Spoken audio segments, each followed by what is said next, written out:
बिस्मिल्लाहिर्रहमानिर्रहीम। अस्सलाम वालेकुम नाज़रीन, आप देख रहे हैं प्रोग्राम द लास्ट आवर। मैं हूँ यासिर रशीद और प्रोग्राम में मेरे साथ मौजूद हैं सीनियर तजज़ियाकार राना मोहम्मद अज़ीम साहब।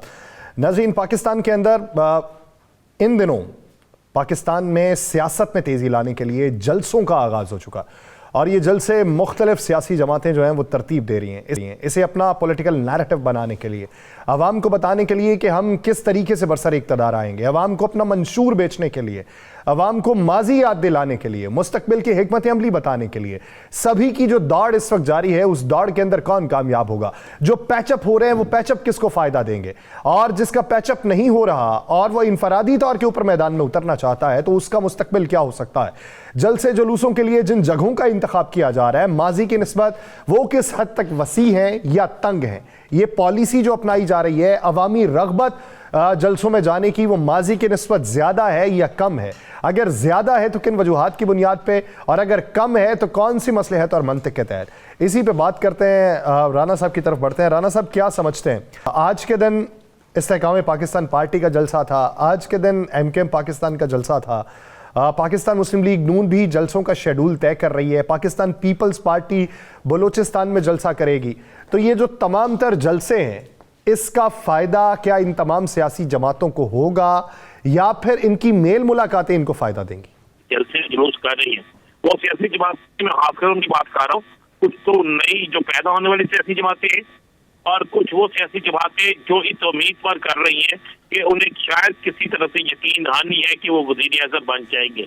इन सब के जलसे जुलूस जो है वो सिर्फ और सिर्फ एक ड्रामा है। मुझे एक बात बता दें, अभी आज भी एक जलसा हुआ है, इससे पहले भी जलसे हुए हैं।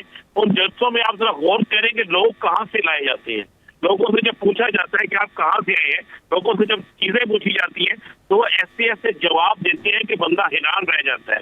कुछ लोग कहते हैं जनाब हम वोट इनको नहीं देंगे, पूरा खाना पीना था जनाब वो खाने आ गए हैं। कोई लफ्ज कहता है, कोई लफ्ज कहता है, कभी कोई लफ्ज कहता है।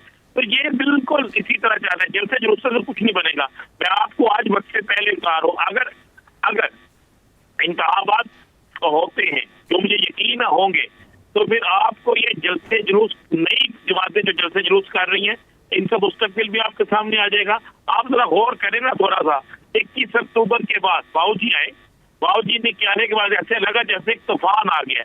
बाबूजी के आने के बाद 21 अक्टूबर को गुजरे हुए आज 1 महीने से ज्यादा हो गया है। क्या 1 महीने से ज्यादा अरसे में कोई बड़ा जलसा किया मुस्लिम लीग नून ने? क्या मुस्लिम लीग नून कोई ऐसा बड़ा इवेंट कर सकी जिससे ये पता चले कि जनाब अब इनके पास वाकई अवामी कुव्वत बहुत ज्यादा है? कोई मतलब बलोचिस्तान गए हैं, लोगों को अपने साथ शामिल कर लिए है, लेकिन बलोचिस्तान में जलसा नहीं कर सके। उसके अलावा सियालकोट गए हैं, चैम्बर के लोगों से मिले हैं, कुछ और लोगों से मिले हैं, कोई बड़ा इज्तिमा नहीं कर सके। इस बाकी भी जगह में जाएंगे तो इज्तिमा नहीं हो सकेगा। उसकी वजह क्या है? वजह ये है कि अवामी इज्तिमा, मियां साहब ने जो मरी में अवामी इज्तिमा किया जिसमें लोगों का इतना बड़ा जमेगा फ्री था कि पूरा मरी बंद हो गया, क्योंकि 56 लोग थे वो टोटल। तो बड़ा इज्तिमा क्यों नहीं कर रहे वो? जिस लीडर को, जो लीडर इतना मशहूर हो, इतना पॉपुलर हो कि जिसकी इंतहा कोई नहीं है, और वो अपनी गाड़ी चलाता हुआ सड़क पे निकले, कोई रास्ता ब्लॉक भी ना हो, कोई उसे रोके भी ना, और कोई उसके गाड़ी के साथ चिपके भी ना कि आप हमें मिलकर जाएं, तो फिर आप सियासी लीडरों की मकबूलियत का अंदाजा लगा सकते हैं। आज के कामों की के जलसे का भी आपको वो भी अंदाजा है कि किस तरह हुआ, किसने किया, कितने लोग थे, कितनी कुर्सियां खाली थी, कितनी बड़ी हुई थी, लोग क्या कह रहे थे। आपने इससे पहले जलसों का भी किया, आपने KPK के जलसों को भी देखा, बाकी जगह को भी सियासी जमातों के जलसों देखा। जलसे वो होते हैं कि जिनमें लोग खुद आए, जिनमें लोगों को लाया जाता है, वो जलसे नहीं होते, वो व्यापार होता है। वो जलसे नहीं होते, वो कारोबार होता है। वो जलसे नहीं होते, वो अपना सियासी मुस्तकबिल बचाने के लिए किराए पे लाए हुए लोग होते हैं। इतना सा एक बड़ा क्लियर और साफ फर्क है, और यासर यही चल रहा है। अगर आप समझे कि इससे बनेगा तो फिर जमात इस्लामी से ज्यादा लोग इस पाकिस्तान में कोई नहीं इकट्ठे कर सकता। और जमात इस्लामी को ये क्रेडिट भी है कि उसने फलस्तीन पे जुलूस निकाला, लेकिन कोई सियासत नहीं की। बाकियों ने तो, बहुत से लोगों ने सियासत की ना। अगर लोग जलसे जुलूसों का मामला हो तो फिर तो आप ज़हन में रखिए, जितने लोग जलसे जुलूस कर रहे हैं ये लोग ही कामयाब हो, फिर और कोई ना कामयाब हो। तो ये जलसे जुलूस से कुछ नहीं होगा। बाकी मेल मिलाप बिल्कुल ठीक है, चल रहा है, और हर सियासी जमात दूसरी सियासी जमात को नीचे दिखाने की कोशिश कर रही है, उसे नीचे गिराने की कोशिश कर रही है, उसे उसके साथ फ्रॉड किए जा रहा है, सब एक दूसरे के साथ फ्रॉड कर रहे हैं। मैं ये लफ्ज सख्त इस्तेमाल कर रहा हूँ। वो कहता मुझे इससे इतना मुफाद मिल जाए, वो कहता मुझे मिल जाए। मैं याद करें, हमने अपने प्रोग्राम में कहा था कि याद रखेंगे कि एक दिन ये आवाज रहेगी कि टूटेगी तरक करके। तो किस दिन कहा था? उस दिन कहा था जिस दिन एमकेएम और मुस्लिम लीग नून का इत्तेहाद हो रहा था। और मैं आज भी आपको कह रहा हूँ, इनके अंदर दोबारा से इख्तलाफ पैदा हो गया। इख्तलाफ इस चीज पर पैदा हो गया कि वो जानते हैं वो मुस्लिम लीग नून को किसी सूरत एमकेएम जो है वो सीट देने के लिए तैयार नहीं है। इसलिए तैयार नहीं है कि एमकेएम कहती है कि जनाब हम आपको वो नशिस्त देंगे जिस पे पीपल्स पार्टी का जोर हो।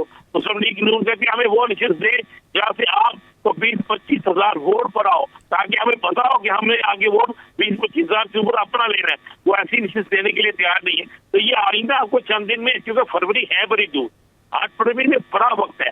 अभी तो ये सारे इस चक्कर में है कि जनाब बैठ का निशान गायब हो जाएगा। इस चक्कर में है कि जनाब ये इस जमात के पर पाबंदी लग जाएगी। इस चक्कर में है कि जनाब के इनके लीडर नायल हो जाएंगे, इनके चेयरमैन चीफ खत्म हो जाएंगे। सारा कुछ ये इसी चक्कर में है, सब जी रहे हैं कि जनाब वहां से हमें कुछ मिल जाएगा। इनको ये पता नहीं कि ये सारा कुछ हो भी जाए तो उनकी चीज इनको नहीं मिलनी। लेकिन आप क्या समझते हैं, पाकिस्तान तहरीके इंसाफ का लेबल ये आईपीपी के ऊपर से किस तरीके से उतरेगा? क्योंकि आज patron in chief Istehkam Pakistan party Jahangir Khan Tareen साहब जब खिताब कर रहे थे, कामोकी के लोगों का शुक्रिया अदा कर रहे थे, तो उन्होंने ये कहा कि ये यहाँ पे जो बैठे हुए हैं तनवीर साहब, अलीम खान साहब, फिरदौस आशिक अवान साहब और पाकिस्तान तहरीके इंसाफ के दीगर रहनुमा, यानी अभी भी उनके जहन में पीटीआई ही है, आईपीपी नहीं है। वो जबान से भी पीटीआई ही अदा हो रहा है। तो ये इसके लेवल से कैसे निकलेंगे? देखिए, इसके लेवल से निकलने के लिए अभी इन्हें टाइम चाहिए। अगर आप ये समझे कि ये इसके लेवल से निकल जाएंगे, इन पे निशान तो वही है ना, इनके दिलो दिमाग में वही है, इनके जहन में वही है। इनको यही समझते हैं कि पीटीआई के लोगों को हमने ले लिया और पीटीआई के लोगों का वोट बैंक हमें मिलेगा, हम पीटीआई का नाम लेंगे तो लोग पीटीआई के कारकुन हमें वोट देंगे। ऐसा नहीं है, ऐसा नहीं होना। ये एक तलख हकीकत है, इसको मान लेना चाहिए कि इस वक्त पाकिस्तान के अंदर हो, पाकिस्तान के बाहर हो, जहां जहां पर तहरीक इंसाफ का कारकुन मौजूद है वो अपनी जमात को वोट देगा। अगर उसकी जमात नहीं है तो फिर उसकी चॉइस वो जमात होगी जिस जमात से उसको ये लगाव हो कि कम से कम उसने उसके लीडर के खिलाफ बात नहीं की। ये बात बड़ी क्लियर है। अगर होगा तो कहेगा जिसने मेरे लीडर के खिलाफ बात नहीं की मैं उसको वोट दे सकता हूं। और मगर वो ये समझे कि जनाब नहीं, मुझे ही वोट पड़ना है, मैंने ही वोट लेना है क्योंकि मैं तहरीक इंसाफ छोड़ के आया हूं और मुझे वोट पड़ जाएगा तहरीक इंसाफ का, ऐसा मुमकिन नहीं है। अच्छा, ये पाकिस्तान पीपल्स पार्टी के हवाले से आपके पास खबर क्या है? शरीक चेयरमैन और चेयरमैन के दरमियान जो चपकलिश हुई, उसके बाद कल रात एक तस्वीर मंजर आम पे आई जो आसिफा भुट्टो जरदारी की जानिब से लगाई गई थी और उन्होंने वहाँ पे बताया कि ये फैमिली मौजूद है, जिससे तासुर ये मिला कि ये शायद एक पैचअप है या कुछ और है। आप क्या समझते हैं आने वाले दिनों में इस चीज़ का मुस्तकबिल क्या है? या सर, आप एक बड़े सीनियर सहाफ़ी हैं, जब ये शोर मचता है ना कि जनाब आपस में इख्तलाफात हो गए हैं और उसके बाद एक तस्वीर आती है तो फिर आप उससे समझ लें कि वाकई इख्तलाफात की खबर सच्ची है। जब किसी चीज़ की ये तस्वीर आ रहा, चौधरी परवेज़ लाई, चौधरी शुजात हुसैन की लड़ाई पे आपको याद है 3 दफ़ा तस्वीर आई जी, इकट्ठे खाना खाते हुए, एक दूसरे को गले मिलते हुए। तो हरकत क्या हुआ? अगर आसिफ अली जरदारी और बिलावल भुट्टो का इख्तलाफ नहीं है, अगर उनकी आपस में लड़ाई नहीं है, अगर उनके आपस में इख्तलाफात नहीं है, तो फिर मुझे बताएं कि ये तस्वीर भेजने का क्या तुक बनता था? ये वैसे और इख्तलाफात में ये कहां कल मैंने सवाल किया था तैमूर तालपुर साहब से, तैमूर तालपुर साहब से सवाल किया था और मैंने उनसे ये पूछा था, मैंने कहा कि जिस तरीके से खबरें गर्दिश कर रही हैं, उन्होंने कहा इसमें कोई हकीकत नहीं। मैंने कहा जब खबरें निकलती हैं तो फिर पैचअप के लिए कुछ ना कुछ दिखाना पड़ता है, तो क्या वो कुछ दिखाया जाएगा जिससे ये तासुर आए कि पैचअप है? तो उन्होंने कहा कि इसकी ज़रूरत नहीं है, लेकिन कुछ ही देर बाद वो तस्वीर मंजर आम पे आ गई। तो यार यही तैमूर तालपुर साहब ने हमारे प्रोग्राम में कई दफ़ा कहा था, जब हम इन कहते थे कि मुस्लिम लीग नून से आपका फटा शुरू हो जाना है, तो ये क्या कहते थे याद है आपको? अगर हम वो क्लिप निकाल के सुना दें। ये बेचारे सारे जो है ना, ये उस क्लास में है जिसको अभी शायद इस बात का इल्म नहीं है कि आने वाले दिनों में हालात क्या होंगे। अब असल मामला ये है कि बिलावल भुट्टो जरदारी जो सियासत चाहता है, वो सियासत चाहता है कि जनाब बिल्कुल हम एंटी पीपल्स पार्टी और एंटी मुस्लिम लीग नून सियासत करें और हम खुलकर मुखालफत करें उन लोगों की जो हमें इक़्तिदार से दूर रखना चाहते हैं। आसफ अली जरदारी साहब कहते हैं हम मुफाहमत की सियासत करें और हम मुफाहमत की सियासत को साथ लेकर चलें। इस बात पे इनका झगड़ा हुआ है। ये खबर सबसे पहले मैंने ब्रेक की थी और अपने टीवी चैनल पे ब्रेक की थी कि आपस में इनके इख्तिलाफ शुरू हो गए। अब ये ना माने, बिल्कुल ना माने, क्या ऐसी बात नहीं है? मुझे एक बात बताएं, ये जो एक सीनियर तरीन शख्स ने इस्तीफा दिया है, फरतुल्लाह बाबर जी, ये इस्तीफा किसके कहने पे दिया? ये इस्तीफा क्यों दिया गया? इसका जवाब आप तारफरियाल और सैयद तालपुर साहब से पूछते हैं ना। आपके पास इस इस्तीफे के हवाले से खबर क्या? सर मेरे पास तो इस्तीफे के हवाले से बड़ी इस्तीफा जो है वो बड़ा शदीद इख्तलाफ के बाद दिया गया है, शदीद तरीन इख्तलाफ के बाद। जरदारी साहब टीवी पे बयान नहीं कर सकते। ये जरदारी साहब से? जी बिल्कुल जरदारी साहब से। तो इसका मतलब ये है कि वो बिलावल साहब के हक में दिया गया? नहीं देखें, है आपकी बात दुरुस्त है, लेकिन वो अब शायद इस पूरी पार्टी में अभी तो वक्ती तौर पे वो हुकूक इंसानी के उन्हें सदर बनाया हुआ बैठे हुए हैं, लेकिन ये वही चीज़ है कि इंतज़ार कर रहे हैं, जिस तरह बहुत से लोग इंतज़ार कर रहे हैं। मुझे एक बात तो बताएं, इतनी अफवाहें गर्दिश कर रही हैं चौधरी सरवर के हवाले से। चौधरी सरवर तो चौधरी शुजात हुसैन के सबसे मेन आदमी है, और अगर वो भी छोड़ के चले गए वाकई, तो फिर पीछे क्या बचता है? और इसी तरह ये जो पीपल्स पार्टी के सेक्रेटरी जनरल साहब जो है, सेक्रेटरी जनरल एक ओहदा होता है, सेक्रेटरी जनरल की एक पोजीशन होती है। इस सेक्रेटरी जनरल साहब का बयानिया जो था वो बड़ा सख्त था। इनके अल्फाज, चूंकि मैंने बहुत सी मीटिंग्स में, बहुत से जलसों में, बहुत से सेमिनार्स में इनको सुना हुआ है, तो उससे बड़ी चीज़ें थी। और ये इख्तलाफात की असल बुनियाद, असल वजह भी यही थी कि ये सारे के सारे जो थे, इनका रुझान, इनका फड्डा, इनके जो सब मामला थे वो यही थे कि वो उसको नहीं मानता था, वो उसको नहीं मानता था। सब कहते थे एक लाइन खींच लें और लाइन खींच के हम एक सियासत करें और उस सियासत को फिर उसी तरफ रखें, क्योंकि अब पीपल्स पार्टी जिस मैदान में जाती है उससे भी लोग सवाल करते हैं। अब मुस्लिम लीग नून जैसा ये तो जिसके बाद ये फड्डा होना ही होना था, अब बिलावल जुम्मेदार करार, इस सारे मामले का जुम्मेदार करार देता है आसफ अली जरदारी को, क्योंकि आसफ अली जरदारी ने ये कहा था कि बिलावल अगली बारी तुम्हारी है और तुम वज़ीर आज़म बनोगे। अब बिलावल को नजर आ रहा है कि मुझे कह दिया गया था, लेकिन जहां से सपोर्ट मिलनी है, जहां से सारा कुछ मिलना था, वो तो मुझे मिल नहीं रहा। तो फिर अब इसका मतलब है मुझसे हाथ जो हुआ है उसके बावजूद मेरे बड़े खामोश रहे और कहे वक्त का इंतजार करो, हालात को देखो। तो हालात क्या देखें? सिंध के अंदर उनके खिलाफ इत्तेहाद बन गया है, बलोचिस्तान में उनके बंदे छीन लिए गए हैं, पंजाब में उनके बल्ले कुछ नहीं है, केपीके के अंदर आपको सूरत बिल्कुल वाज़ेह है कि केपीके के अंदर किस तरीके से क्लीन स्वीप होना है और किस जमात का क्लीन स्वीप होना है। तो फिर इस पे इख्तलाफ नहीं होगा तो क्या होगा? मुझे बताइए, क्या आप समझते हैं कि यही बिलावल जो है तकरीरें कर रहे हैं? बेशक इसे आप नूरा कुश्ती कह लें, बेशक आप इसे जज्बाती मामला कह लें, लेकिन कल ये दोबारा वज़ीर ख़ारजा उन्हीं के नीचे बनेगा या वो हुकूमत में आएंगे। मैं तो आपको कह रहा हूँ, ना वो हुकूमत में आएंगे ना ये वज़ीर ख़ारजा बनेगा। अभी तो ये बड़ी लड़ाइयाँ चलनी हैं, अभी बड़े इत्तेहाद बनने हैं, बड़े इत्तेहाद टूटने हैं। अभी बहुत से लोगों को जब हालात का इल्म होगा, उस वक्त हालात का इल्म होगा जिस वक्त हालात इस तरफ जाएंगे कि जनाब ये सियासी जमात जो है इसका वाकई हकीकी तौर पे वोट बैंक है और 5,000 या 4,000 वोट हम घर से लेकर निकलें तो हमें 1 लाख, 1.5 लाख, 2 लाख वोट सियासी जमात के नाम पर मिल जाएगा। फिर उसके बाद आप देखेंगे कौन से परिंदे उड़ के कहाँ जाते हैं। अभी ये जो चल रहा है सारा, मैं आपको ये भी खबर दे रहा हूँ, खबर आपको ये भी खबर दे दूँ, ये जो पीटीआई के इंटर पार्टी इलेक्शन का मामला है, इस पर भी एक बहुत बड़ी डेवलपमेंट होने जा रही है।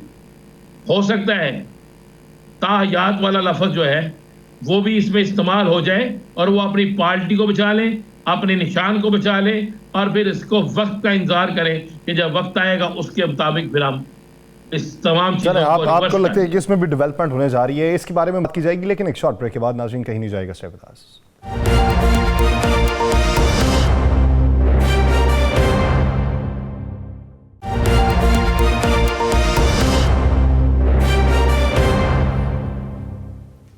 ब्रेक के बाद खुश आमदीद नाज़रीन। पाकिस्तान के अंदर हुकूमत बनाने की दावेदार इस वक्त पाकिस्तान मुस्लिम लीग नून है। पाकिस्तान पीपल्स पार्टी दावेदार है, लेकिन हुकूमत का हिस्सा होने की, हुकूमत बनाने की नहीं। इनफरादी तौर पे अक्सरियत जो हासिल करनी है पाकिस्तान मुस्लिम लीग नून, उसमें किस हद तक मुतमईन है, होमवर्क क्या हो चुका है और उसी होमवर्क के नतीजे के अंदर किस किस से इत्तेहाद होगा, किन बुनियादों के ऊपर होगा, सेटअप किस तरीके से तश्कील पाएगा। और शरीक चेयरमैन पाकिस्तान पीपल्स पार्टी आसिफ अली जरदारी साहब का जो दावा है उस पर पाकिस्तान मुस्लिम लीग नून क्या राय रखती है, और MKM पाकिस्तान की 18वीं तरमीम के हवाले से जो डिमांड है उस बारे मुस्लिम लीग नून सोचती क्या है, इस पर बात करेंगे। पाकिस्तान मुस्लिम लीग नून के रहनुमा राना एहसान अफजल साहब ने हमें ज्वाइन किया। राना साहब बहुत मशकूर हैं आपके वक्त के। राना एहसान अफजल साहब, अगर देखा जाए आप लोग कहते हैं हुकूमत हम बनाएंगे, आसिफ अली जरदारी साहब एक जुमला कहते हैं और पाकिस्तान पीपल्स पार्टी से पूछा जाए कि ये जुमला क्यों कहा गया तो वो जवाबन ये कहते हैं कि वो हकीकत पसंद हैं और मारूजी हालात को देखते हुए वो ये बात कर रहे हैं। वो कहते हैं कि कौमी हुकूमत बनेगी, यानी मखलूत हुकूमत बनेगी, किसी एक जमात की हुकूमत नहीं बनेगी। इस पर पाकिस्तान मुस्लिम लीग नून क्या राय रखती है? बिस्मिल्लाहिर्रहमानिर्रहीम। देखिए, इससे एक चीज तो तय हो गई कि पीपल्स पार्टी ये नहीं समझती कि वो 172 की मेजॉरिटी या उसके करीब जो है वो सीट्स ले सकती है। तो अभी से वो ये बात कर रही है कि एक मखलूत हुकूमत या नेशनल गवर्नमेंट बनेगी। PMLN का ये ख्याल नहीं है। PMLN समझती है कि उसमें ये अहलियत है और काबिलियत है कि वो पंजाब को क्लीन स्वीप करे। और जो हमने एक ओवरऑल हमारी जो इलेक्शन स्ट्रेटजी है जिसके अंदर हम KPK भी गए, बलूचिस्तान गए, सिंध गए, और वहाँ उन जमातों के साथ जिनके साथ हमारा डायरेक्ट वजारत उज़्मा का कंपटीशन नहीं है, और सीट एडजस्टमेंट वहीं हो सकती है जहाँ आपके बहुत तगड़े कैंडिडेट्स ना हों और दोनों को म्यूचुअली बेनिफिट मिले सीट एडजस्टमेंट का। तो ये सारी चीज़ें जो हैं ये मीट अप होती हैं सिंध के अंदर, कराची में MQM के साथ, इसी तरह BAP के साथ कोalition जो है बलूचिस्तान में, और JUIF के साथ KPK के अंदर। तो ये हम समझते हैं कि जब ये अलायंस और सीट एडजस्टमेंट के साथ PMLN इन तीनों सूबों से एक अच्छा नंबर ऑफ सीट्स निकालेगी नेशनल असेंबली की, और हम लोग सिंपल मेजॉरिटी तो ज़रूर लेंगे, लेकिन उसके साथ साथ अगर आप अलायंस को डाल लेंगे तो इंशाल्लाह हम 2/3 अक्सरियत के साथ भी वफाक में हुकूमत बना सकते हैं। तो ये हमारा ख्याल है और हम इस टारगेट के ऊपर काम कर रहे हैं। राना साहब, आपका ख्याल बड़ा अच्छा ख्याल है। आपकी जमात के हवाले से आपके ख्याल में आप 2/3 अक्सरियत भी ले लेंगे और आपकी हुकूमत भी बन गई, सारा कुछ है। यही ख्याल बाकी पीपल्स पार्टी का भी है और वो भी बहुत सी सीटों का दावा कर रही है। ख्याल से अगर हुकूमत बनती तो ख्याल तो फिर बहुत सी सियासी जमातों का भी है। मुस्लिम लीग, मेरा सवाल यह है कि मुस्लिम लीग नून को किस बुनियाद पर वोट दिया जाएगा? 1.5 साल की महंगाई पर, मियाँ साहब के इलाज के बहाने मुल्क से बाहर जाने पर, या कोई ऐसा है बयानिया मुझे बता दें जिस पर आपको वोट मिलेगा? देखिए, मुस्लिम लीग नून की एक बेहतरीन परफॉर्मेंस है 2013 से 2018 तक, जिसके अंदर आप किसी भी शोबे की आप बात करें, टेररिज्म की बात करें, बिजली की बात करें, LNG की बात करें, आप CPEC की बात करें, आप महंगाई की बात करें, आप डेवलपमेंट प्रोजेक्ट्स की बात करें, तो हर लिहाज से एक डिलीवरी और परफॉर्मेंस हमने दी। जो 16 महीने हैं, पहली बात तो ये कि इतना ये लंबा टाइम नहीं होता कि जिसके अंदर आप जो है नई पॉलिसीज इंट्रोड्यूस करें और उनके नतायज सामने लाए, लेकिन इन 16 माह में भी हमने मुल्क को डिफॉल्ट से बचाया और रियासत के बचाव के जो फैसले हमने किए, आज उसके आप असरात देख रहे हैं कि डॉलर जो है स्टेबलाइज हो गया है, IMF का मुआहदा हो गया है, और आपको स्टेबिलिटी माफ करें, ये तो बता दें आपकी कारकर्दगी क्या है? आज टमाटर का रेट आपको पता क्या है? आज प्याज का रेट क्या है आपको पता है? आलू का रेट क्या है आपको पता है? राना साहब, बदतरीन महंगाई है। इस चीज को हम तस्लीम करते हैं, लेकिन महंगाई क्यों हुई? देखें, जब हमें हुकूमत मिली तो IMF का मुआहदा रद्द कर दिया गया था और हमें एक डॉलर लिक्विडिटी क्राइसिस में फेंक दिया गया था। हम भी चीजें सस्ती कर सकते थे जाते हुए, लेकिन हमने महंगी की और वो मुश्किल फैसले किए। उसकी वजह से आज डॉलर स्टेबल है। यही अगर स्टेबिलिटी हमें मिलती, अच्छा जब नहीं, हमने, ये PTI क्रेडिट से अगर आप हुकूमत लेना एक आईनी चाहते, ये तरीके से ली क्रेडिट थी। अगर आप लेना चाहते हैं तो फिर ये निगरान हुकूमत के कंधों से क्रेडिट उठा लें। वो इसको बतौर नहीं, क्रेडिट कहते हैं देखिए, कि ये सारा हमने पाकिस्तान से बाहर स्मगलिंग को रोका, हमने डॉलर की ज़ख़ीरा अंदोज़ी के ऊपर इक़दामात उठाए, हमने लोगों को गिरफ्तार किया, उसके बाद कहीं जाके ये सूरत हाल बेहतर हुई। तो या तो ये क्रेडिट उनसे लेके आपको दे देते हैं और उनके खाते में पूछते हैं कि आप लोगों ने क्या किया। नहीं, आप उनको क्रेडिट दें, उन्होंने एडमिनिस्ट्रेटिव मेजर्स लिए, लेकिन अगर हम लोग जाते हुए चीज़ें सस्ती कर जाते हैं, मैं आपको चैलेंज करता हूँ इस चीज़ के ऊपर कि अगर हम बिजली के रेट ना महंगे करते, उसको सस्ता कर देते, कर सकते थे ना, जा रहे थे हम लोग, हमें क्या फ़र्क पड़ता, पेट्रोल सस्ता कर देते और रिलीफ दे देते 1-2 महीने के लिए चीज़ों को मैनेज करके, तो IMF का मुआहदा रद्द हो जाता और आज जो आपके 7.1 अरब डॉलर के रिजर्व्स हैं वो गिर रहे होते और आप आज एक खतरे की घंटी में होते कि आप डिफॉल्ट की तरफ जा रहे हैं। हमने ट्रांजिशन करते हुए जिम्मेदार फैसले किए। जब हमें ट्रांजिशन में मिली हुकूमत, उस ट्रांजिशन के ऊपर जाते हुए हुकूमत ने गंदे फैसले किए। राणा साहब, आपके लीडर मियां नवाज शरीफ साहब, मियां शहबाज शरीफ साहब कहते हैं हमने रियासत को बचाते हुए अपनी सियासत को कुर्बान कर दिया है, और कुर्बानी, जब सियासत को कुर्बान कर दिया तो कुर्बानी की बुनियाद पर कौन आपको वोट देगा? आप कहते हैं ये बेहतरीन हमारी पॉलिसी को देखते हुए हमें वोट मिलेंगे। आपको भी पता है कि क्या वोट मिलते, मैं आपको इसका एक और देखें, इस वक्त जो करंट सिनारियो है अगर आप उसमें देखें तो पीटीआई ने कौन सी परफॉर्मेंस की थी, क्या डिलीवरी उन्होंने दी थी? फिर ऐलान करें, मियां साहब से कहेंगे ऐलान करें कि उनको भी जलसे जुलूसों की इजाजत दिलवा देना। देखिए, पीटीआई से हमारा पीटीआई ने हमारे पे इल्जामात लगाए कि हमने इंपोर्टेड हुकूमत, हम अमेरिकन साजिश के तहत हम हुकूमत लेके आए। उन्होंने गलत इल्जाम हमारे पे लाए, साइफर पे वो खेले। 9 मई को उन्होंने फौजी तनसीबात के ऊपर हमला किया। हमारी तो कोई हमदर्दी नहीं, तो कोई हमदर्दी नहीं है पीटीआई के साथ। राणा साहब, जिन लोगों ने सब कुछ किया, हम खुद उनके खिलाफ हैं। उन सब लोगों को कर दे बंद, उनको दें सजाएं, उनको सजाएं मिलनी चाहिए ना जी। जिन्होंने नहीं किया उनको तो जलसे जुलूसों की इजाजत दें। नहीं राणा साहब, जो आज भी जो लोग ये पीटीआई के अंदर मौजूद हैं वो कहते हैं कि 9 मई हमने तो किया ही नहीं, ये तो मियां नवाज शरीफ को लाने के लिए करवाया गया। आज भी वो उसी हट दर्मी पे खड़े हैं, वो जिम्मेदारी नहीं उठा रहे और झूठा प्रोपोगेंडा कर रहे हैं। तो मेरी तो कोई हमदर्दी नहीं है उनके साथ। उन्होंने जो अमाल किया आज उनको भुगतने पड़ रहे हैं।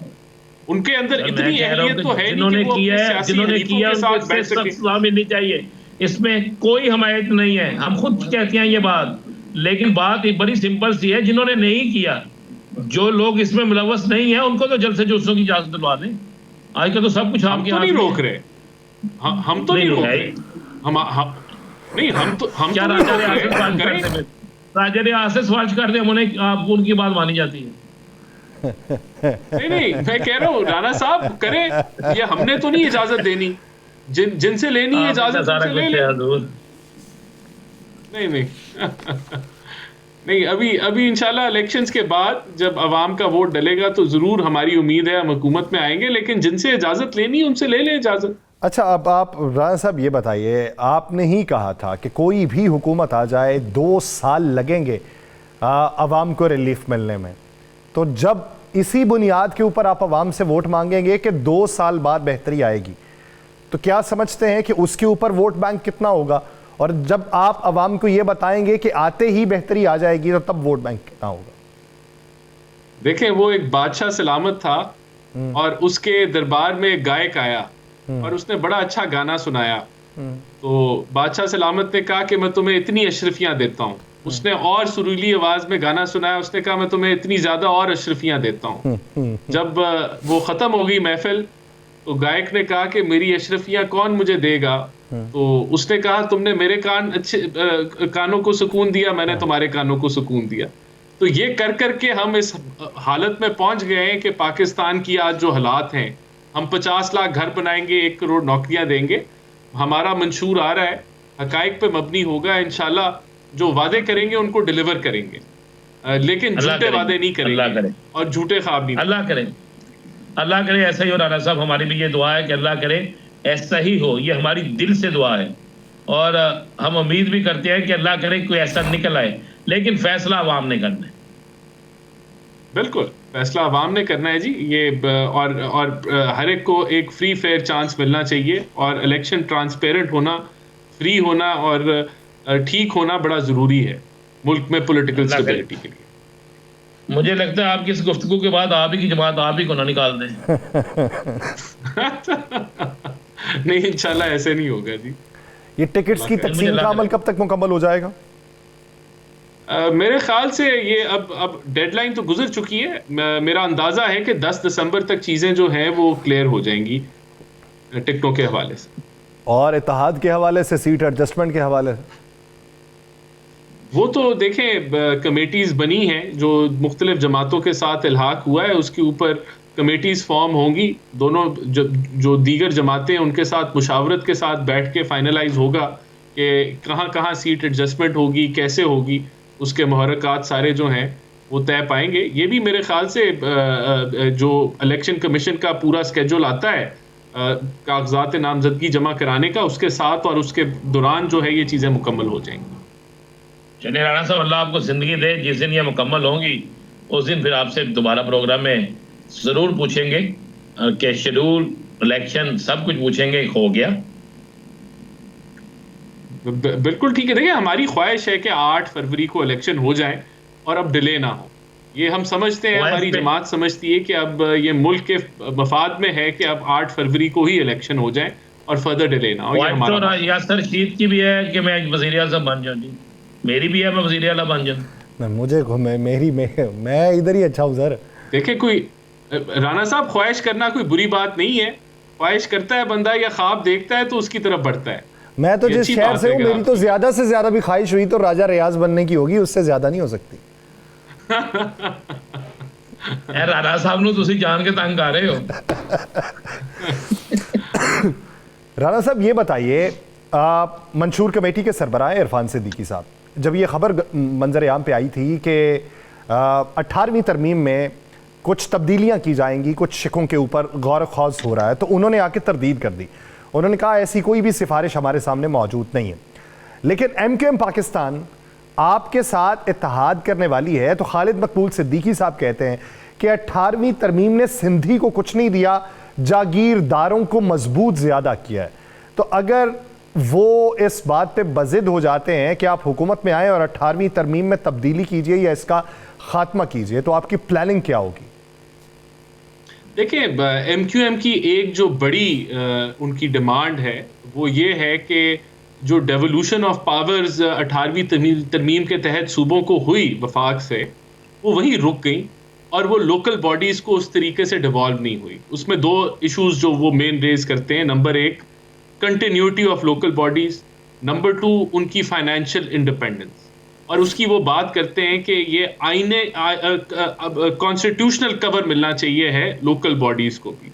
तो यही हमारी भी मंशूर कमेटियों में ये चीज़ें डिस्कस हुई हैं कि लोकल बॉडीज़ की कंटिन्यूटी को इंश्योर करना चाहिए, नंबर 1, उनकी फाइनेंशियल इंडिपेंडेंस को इंश्योर करना चाहिए है, और इसके ऊपर भी उनके साथ जब बातचीत चलेगी तो ये कोई बुरा आइडिया नहीं है कि कॉन्स्टिट्यूशनल कवर मिल जाए जो इन दोनों चीज़ों को अश्योर करे। तो ये जो 18वीं तरमीम की रूह है, ये तो आयन उसके मुताबिक है कि जो डेवोल्यूशन ऑफ पावर है वो ग्रास रूट लेवल तक हो। तो मैं नहीं समझता कि ये कोई इख्तलाफ है 18वीं तरमीम की रूह से। ये तो बल्कि और मजबूती है, जमहूरियत की मजबूती है कि आप ग्रास रूट लेवल तक जाएं। तो ये उनकी एक दरीना डिमांड है MQM की, और बहुत सारे जो मैंने लोगों के मौक़िफ़ सुने अपनी जमात में, वो भी इसके हामी हैं।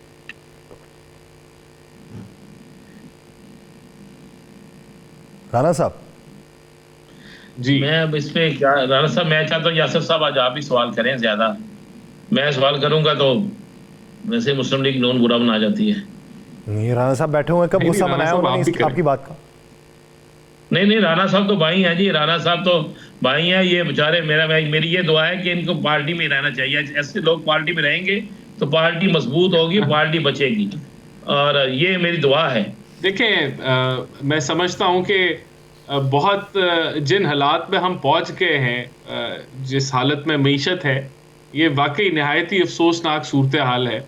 और इसके ऊपर हम बात करते हैं कि ट्रूथ कमीशन बनना चाहिए ताकि ये चीज़ें बाहर आएँ अवाम के सामने कि कौन जिम्मेदार है कि हम जहां जिस हाल में आज पहुंचे हुए हैं, ये बड़ा ज़रूरी है। और फिर सबसे ज़्यादा ये ज़रूरी है कि हम अपनी उन गलतियों को जिनकी वजह से हम यहाँ पहुंचे उनको दोहराएं ना। तो इसके अंदर जो सियासी जमातें हैं उनके ऊपर भी फ़र्ज़ ये आता है कि वो इतनी मैच्योरिटी का इजहार करें कि वो मिल के बैठ के बातचीत कर सकें। तो ये आगे जो है ये सारों को मिल के चलना पड़ेगा ताकि जो लोगों का कॉन्फिडेंस है वो भी बहाल हो और जमहूरियत मजबूत हो, जो कि जिसकी स्पेस, जो जमहूरी स्पेस है जमहूरी पार्टीज़ की अपने मैंडेट को कह लें प्रैक्टिकल फॉर्म में लाने की, वो बड़ी महदूद हो गई है।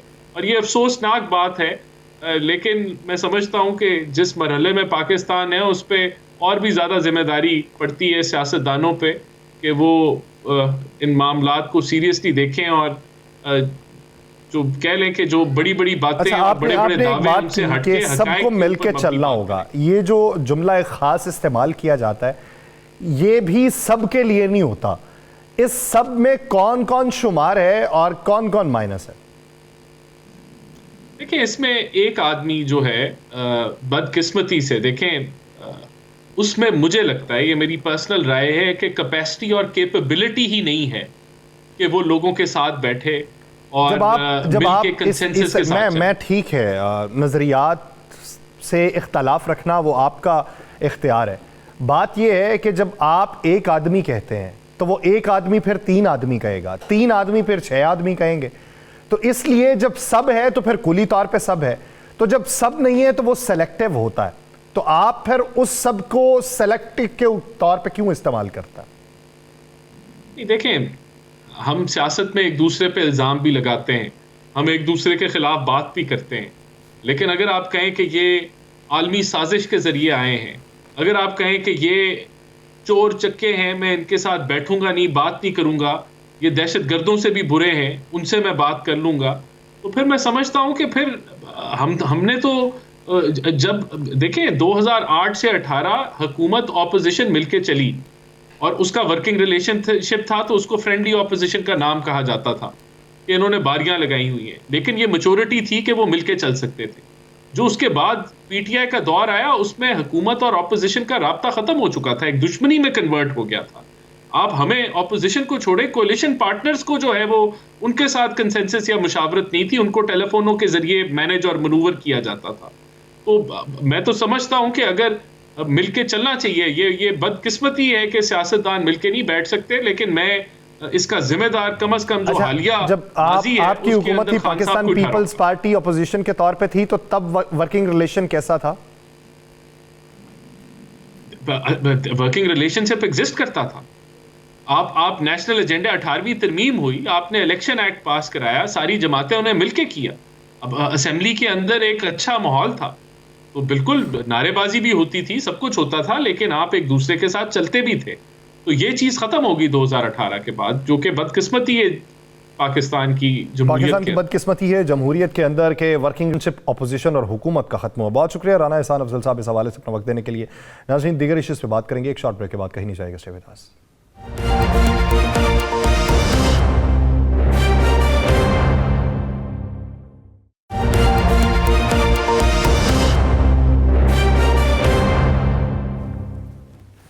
ब्रेक के बाद खुशामदीद। नाज़रीन, पाकिस्तानी सियासी मामलात के ऊपर हम बहसो मुबाहिसा कर चुके हैं।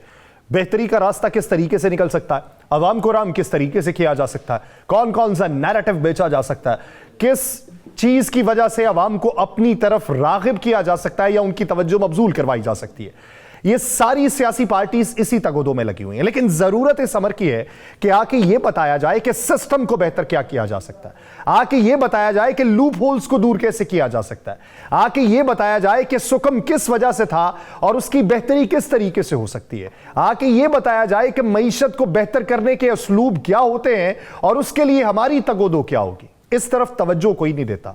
पाकिस्तान का सबसे बड़ा मसला पाकिस्तान में गैर कानूनी काम है और जो मुस्तनद चैनल से नहीं होते, जिसकी तरफ तवज्जो भी नहीं जाती, और जब किसी की पकड़ होने वाली हो तो वावेला मचाया जाना शुरू हो जाता है, जबकि दुनिया के मॉडल्स कुछ और बताते हैं।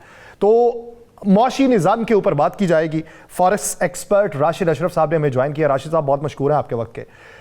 राशिद साहब, अगर देखा जाए पाकिस्तान के अंदर तरसीलाते ज़र जो है वो पाकिस्तान की मईशत की रीढ़ की हड्डी है। एक वक्त था कि जब रेमिटेंसेस आना शुरू हुई, बेतहाशा आई, और उससे ये इम्पैक्ट पड़ा कि पाकिस्तान में बैरूनी सरमायाकारी जो है वो इस वजह से लोग उसकी जानिब राग़िब हो रहे हैं कि हुकूमत ने कुछ छूट दे रखी है। लेकिन पिछले कुछ अरसे में इसमें बहुत बड़े पैमाने के ऊपर कमी वाक़ई हुई है। उसकी बुनियादी वजह आप क्या समझते हैं? जी अस्सलाम वालेकुम। बेसिकली बुनियादी रीज़न तो पिछले 16 मंथ से जो आप पॉलिटिकल जो इंस्टेबिलिटी है वो देख रहे हैं कि मुल्क बैड गवर्नेंस से गुजर रहा है, और विद इन 1 ईयर आपके 2 फाइनेंस मिनिस्टर्स को चेंज करना पड़ा। तो उसकी वजह से क्या होता है कि आपकी क्रिमिनल विंग्स जो हैं वो एक्टिव हो जाते हैं पूरे मुल्क में। और अगर आप देखें तो आपकी जितने भी बॉर्डर्स हैं वो इतने वनरेबल हो गए थे कि आपका ईरान से इतनी ऑयल स्मगलिंग स्टार्ट हो गई, अफगानिस्तान से आपकी सारी गुड्स की स्मगलिंग स्टार्ट हुई थी। हवाला हुंडी के लोग जो से वो पूरे के पूरे ग्रुप्स उनके एक्टिव हो चुके थे, जो आपकी मिडल ईस्ट की जितनी भी रेमिटेंस आ रही थी उससे वो रूट कर रहे थे पाकिस्तान में शिपमेंट में, और जितनी भी आपके पोर्ट्स पे जितने भी गुड्स आ रहे हैं वो सारे के सारे उस चैनल से रूटिंग स्टार्ट हो गई थी। और पूरी दुनिया में बेसिकली जब आपकी गवर्नेंस कमज़ोर होना शुरू हो जाए तो पूरी दुनिया में इसका क्या इम्पैक्ट आता है कि वो क्रिमिनल विंग्स जो उनसे हैं, फिर आपकी जितनी भी ड्रग माफिया है, जो टेररिस्ट फाइनेंसिंग वाले लोग हैं, वो उन चैनल्स को यूज़ करते हुए आपके मुल्क से पैसा बाहर भेजना शुरू कर देते हैं। और आपका इम्पैक्ट जो उनसे है, आपको इतना बड़ा लॉस हमने फेस किया है जो कि 4 से 5 बिलियन का था, क्योंकि हमने लास्ट ईयर उस 2021 में जो हम हाईएस्ट अमाउंट थी वो थी 31 बिलियन की, लेकिन इस साल हमें 27 बिलियन के रेमिटेंस रिसीव्ड हुए हैं। तो 4 बिलियन तो वो लॉस है जो हमें थ्रू स्मगलिंग और हवाला हुंडी से जिसका लॉस बियर करना पड़ा है। लेकिन उसके अलावा जो आपके पाकिस्तानी मुल्क छोड़ के बाहर आबाद हो रहे थे और उनकी रेमिटेंसेस इंक्रीज होनी थी, हमें उसका भी लॉस बेयर करना हुआ। तो बैड गवर्नेंस से बहुत ज़्यादा लॉस हुआ पिछले 15-16 मंथ्स में। लेकिन एक बात अच्छी हुई कि हमारा जो मुल्क का वेरी पावरफुल ऑफिस है, स्पेशली आर्मी चीफ को आपको खराज तहसीन देनी पड़ेगी कि उन्होंने ये इनिशिएटिव लिया और क्रैकडाउन किया इन तमाम क्रिमिनल विंग्स के ऊपर। और आपने देखा कि जो डॉलर 220 से 340 पे चला गया हुआ था, और हम सारे स्टेक होल्डर्स उसे बैठ के सिर्फ देख रहे थे और कोई रिस्पॉन्सिबल अपने आप को ठहरा नहीं था रहा। लेकिन इस क्रैकडाउन से डॉलर वापस 285 पे आ गया और गवर्नेंस बेहतर हुई है। आपकी स्मगलिंग और आपकी जो हवाला हुंडी के गैंग्स जो उनसे बहुत एक्टिव हुए थे वो वापस कहीं ना कहीं डिसअपियर हो चुके हैं। तो गवर्नेंस बहुत ज़रूरी है, और गवर्नेंस के बिना आप रेमिटेंसेस जो उनसे हैं या कोई भी मुल्क में मामलात अच्छे तरीके से चला नहीं सकते। अच्छा, आप क्या समझते हैं जब एक कानूनी चैनल मौजूद है, हवाला हुंडी का सहारा लिया जाता है, उसके पीछे बुनियादी वजूहात क्या है? यानी अगर किसी का बचता है तो कितना बचता है, और हवाला हुंडी के ऊपर जो गिरफ्त मजबूत करनी है उसकी बुनियादी वजूहात क्या है? अच्छा, जो बेसिकली आम ओवरसीज पाकिस्तानी, मैं खुद मैनचेस्टर बेस्ड हूँ, तो ओवरसीज पाकिस्तानी को इन इलीगल वेज का इतना अंडरस्टैंडिंग नहीं होती। वो लीगल शॉप्स पे ही जाते हैं, वहाँ पे एजेंट्स बैठे हुए हैं जो हवाला हुंडी के लोगों के साथ कनेक्टेड होते हैं। तो जब वो अपने पैसे वर्कर्स मनी जब उनके पास जाती है तो वो रूट करते हैं फिर डिफरेंट चैनल्स पे। बिकॉज क्यों चैनल्स पे डिफरेंट पे वो रूट करते हैं कि उनको उनका बिजनेस इंटरेस्ट थोड़ा सा उसमें ज़्यादा है। उनको इस चीज़ का अंदाज़ा नहीं है कि उनके इस एक्ट से मुल्क का कितना नुकसान है, और उस मनी से कोई पता नहीं आप किसी टेररिस्ट की सपोर्ट कर रहे हैं, किसी किडनैपर्स की सपोर्ट कर रहे हैं, किसी माफिया की सपोर्ट कर रहे हैं, लेकिन उनको इसके आफ्टर फैक्ट्स का बिल्कुल अंडरस्टैंडिंग ही नहीं है। और वो एजेंट्स जो उनसे हैं वो ना सिर्फ पाकिस्तान में है, वो ऑब्वियसली हर मुल्क में बैठे हुए हैं जो हमारे मुल्क की मैशियत को स्पेशली बहुत नुकसान पहुँचा रहे हैं। अच्छा राशिद साहब, क्या समझते हैं इसकी रोकथाम के लिए क्या इकदाम उठाए जाने चाहिए, और एक आम जो सारिफ है उसको इसकी अवेयरनेस दिलाने के लिए कौन सी कैंपेन है जिसे लॉन्च करना पड़ेगा, उसकी प्रिपरेशन किस तरीके से हो सकती है और एग्जीक्यूशन कैसे होगी? इसमें बेसिकली जो सबसे पहले तो मैं PRI है जो स्टेट बैंक ने एक यूनिट डेवलप किया था इन 2008। अगर आप देखें 2008 से पहले तो पाकिस्तान में तो लीगल रेमिटेंसेस के आने का कुछ चांसेस ही नहीं थे, लेकिन with the help of the banks remittances जो हैं वो 2008 से लेके 2023 तक आप पूरे का पूरा मुल्क डिपेंड करने लग पड़ा रेमिटेंस पे। तो उस यूनिट ने और बैंक्स ने मिलके हमने अक्रॉस द ग्लोब अवेयरनेस दी है कि इलीगल चैनल्स को किसी तरीके से कम रोका जाए।